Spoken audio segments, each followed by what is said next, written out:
2024. októberében indult útnak a Szabóki Adolf Általános és Szakképzőiskola 30 lelkes tanulója, hogy tanári kísérőkkel közösen egy Erasmus Plus program keretében 3 hetet töltsön Lengyelország egyik legszebb városában, Krakóban.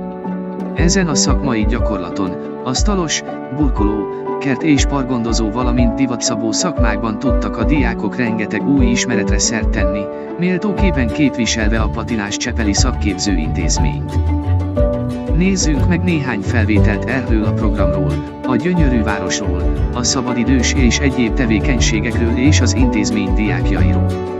Reméljük, a jövőben is lesz az iskolának hasonló videója, mivel lesznek ugyanilyen sikeres szakmai gyakorlatok az Erasmus Plus támogatási rendszer keretében.